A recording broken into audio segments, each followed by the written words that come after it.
In this video, I'm gonna be ranking every single boss in Kingdom Rush Alliance from the weakest to the strongest. So let's take a look what boss stands on the top. Bottom line, we have GoreGrind, and let's just be honest, this boss is very easy. I mean, from Kingdom Rush 1, Juggernaut more challenging than this guy, let's just be honest over here. Just because of the reason he even got buffs here and there after the release, but still he is not great. He's not powerful in any sense as far as you could ask me. Kingdom Rush Alliance has a very interesting style of having its playthrough where it starts off very easy, and as you progress, levels and boss fights get harder and harder, and that's something very unique I saw in this entire game, to be honest. But yeah, I found Cutthroat Rats more threat than GoreGrind himself. Also, if I do sound a little different, to just make sure that I am having a cold right now, I'm making this video. I have no idea how to fix this thing. It's really annoying to be honest. What would make this boss fight more interesting to me? Adding stun to his all attacks, having something like area damage too, I would consider. With it, him having more resistant, like having more armor maybe, would be really interesting to see. But still, mages would still hard counter him, so even after changes, I think he's still gonna be weak. At second weakest boss, we have Seeres Mydrias. Now, she is kind of ahead in terms of boss, but still she's pretty much basic, as all you need to do is stall her for most of the time with paladins, and you have King Denas around, so it gets even more easier. I'm not talking about the wave composition and all of those things. If you can't handle that, that's something different. But I'm talking about the boss fight overall. And this boss fight isn't anywhere near strong or threatening as far as you could ask me. As far as you have an arcane mage and paladins to stall, you can basically do it with ease, to be honest. I found it quite a lot much more easier. So we have number 5, Seeres Mydrias. At number 4, we have King Denas, moreover corrupted King Denas. Now this boss fight is a lot much more interesting as you get Resnan, but here's the reality: if you don't use Resnan on this entire boss fight, things could go a lot much more different, as not using Resnan himself gets the boss fight a lot much more harder.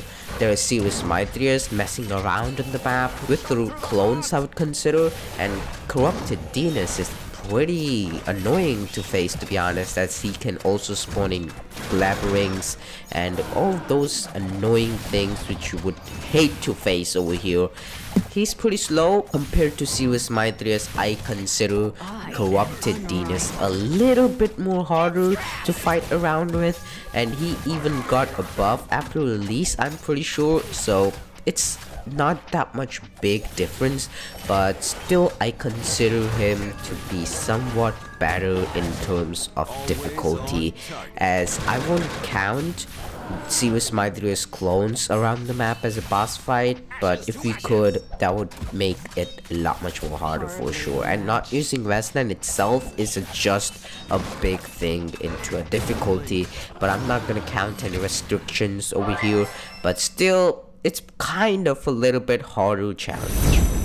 At number 3, we have the Overseer. Now, many people would have expected this boss fight to be at number 1.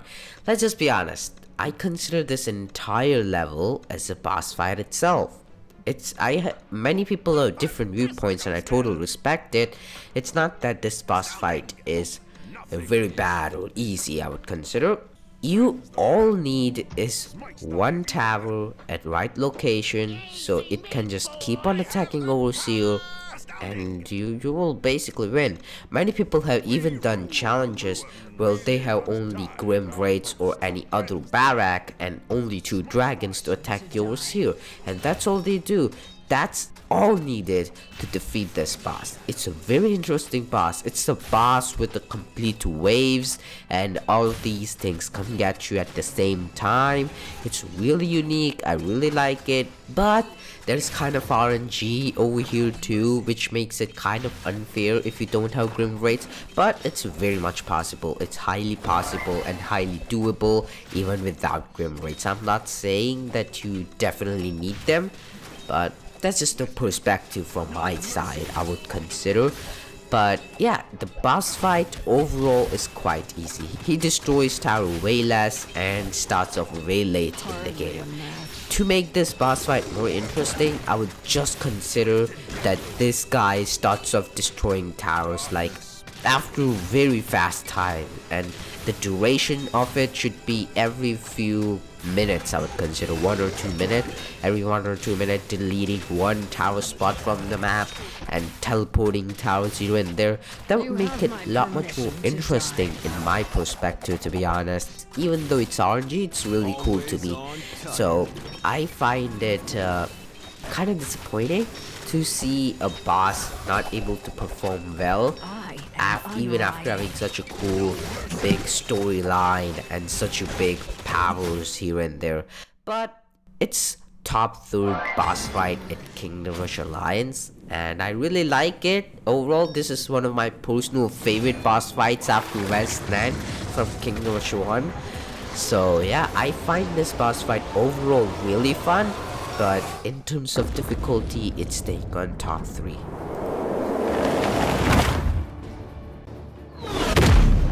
At number 2, we have Abominor. Now, most of you guys would say, "Oh, Abominor is number 1, Prahant. You're not right here." "You're wrong." Well, let me tell you this. Abominor is really easy. Well, to me, most things got easier. If I had to rank boss level, this thing would stand on top because of its RNG ability. Only thing which makes Abominor a real threat is its tower killing ability, I would consider. Everything else than that is basically manageable. Once you get him to his second phase, you're set, to be honest. There's nothing any much more you could actually find threatful about Abominor.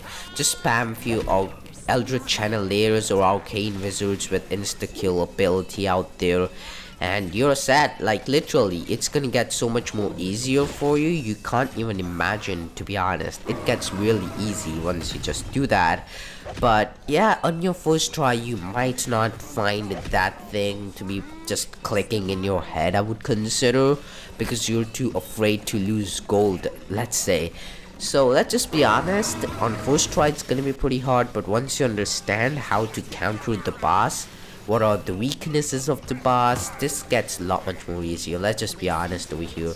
So yeah, I find it quite a lot much more easier once you know what you're doing. Of course, that goes with all of the bosses.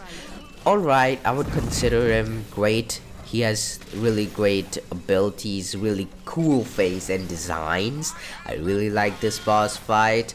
So yeah, I find this boss fight on number 2, to be honest, as that's what I believe should be there, I would say.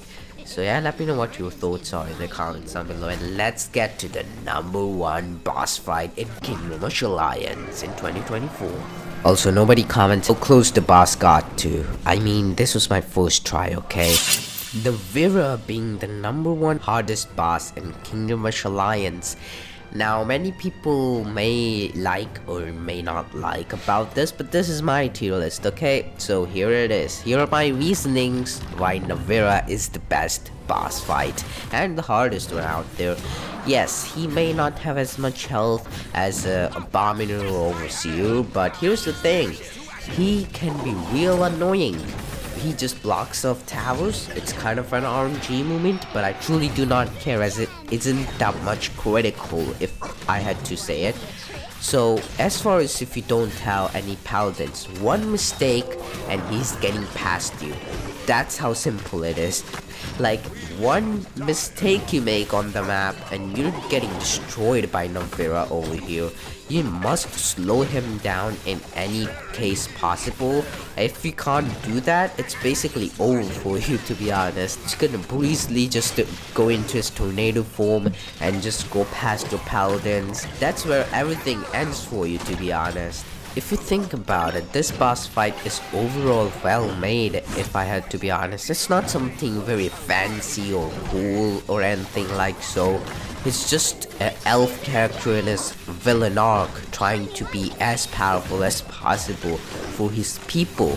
And it's really cool to see that, to be honest. So you can't just hard counter him except you have the Arcane Wizard insta-kill on 3 tier. You can actually just cheese it out, but I consider him to be strongest one out there. One change I would love to see with Navira is having a longer duration of towers being blocked, which is actually really cool. I really like that feature, to be honest.